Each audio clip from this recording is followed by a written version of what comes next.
பார்க்கலாம். அண்ணா நீங்க சொல்லுங்க. சிக்கன் 65 மிக்ஸ்டு இதுக்குள்ள கொட்டி நல்லா மிக்ஸ் பண்ணிக்கலாம். மிக்ஸ் பண்ணி முடிச்சதுக்கு அப்புறம் 1/2 hour ஊற வச்சுக்கலாம். பார்த்துக்கோங்க சிக்கன் இன்னைக்கு இப்போ நம்ம 1/2 kg சிக்கன் எடுத்துருக்கோம். இந்த சிக்கன் கூட இந்த சிக்கன் மிக்ஸ்ட போட்டு ஆட் பண்ணிக்கலாம்.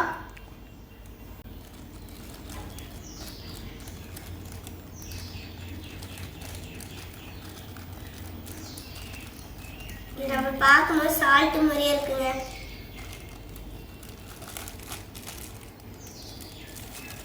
ஸ்மால் பிளேட்டா இருக்கனால எங்களால மசாலா மிக்ஸ் பண்ண முடியல.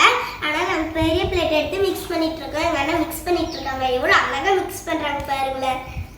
நீச்சல் அடிக்குமோ அதே மாதிரி நம்ம சிக்கன் 65 புரட்டி எடுக்க போகிறோங்க.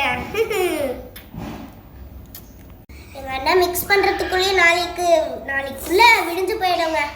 அதுக்கு இப்போ நம்ம வானலில் ஆயில வத்தியாச்சு. இப்போ சிக்கன் 65 எடுத்து போட்டுடலாம் வானலில். வாங்க நம்ம சிக்கன் 65 ஊற வச்சது எப்படி இருக்குன்னு பாருங்க. 65 பாருங்க.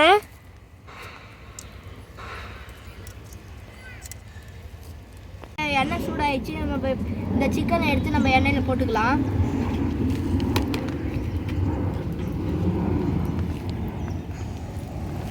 எண்ணெயில் போடும்போது கொஞ்சம் தள்ளி இருங்க, மேலே பட்டுரும். நம்ம டக்குன்னு போடும்போது அந்த எண்ணெய் நம்ம மேலே கொதிச்சு விழுந்துடும்.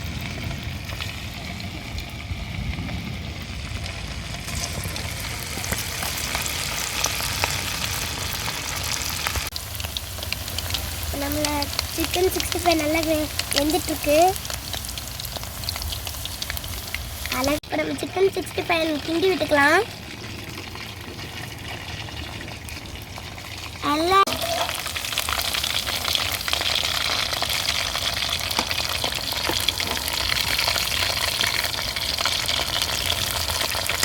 வெந்துருச்சு. இப்போ நம்ம எடுத்துக்கலாம்.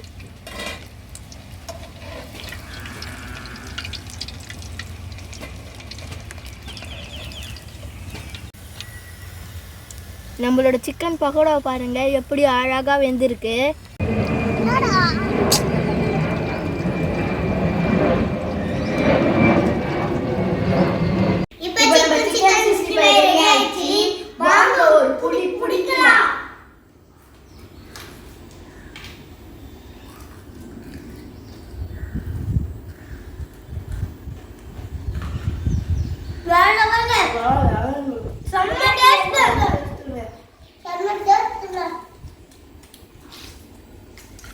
பாருங்க நம்மளோட சிக்கன் 65 எப்படி வெந்திருக்கு.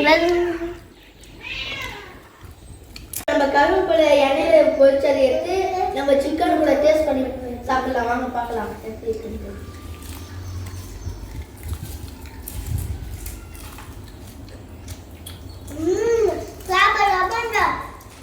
செம்ம டேஸ்டிங்க, செம்ம அல்டிமேட்டுங்க.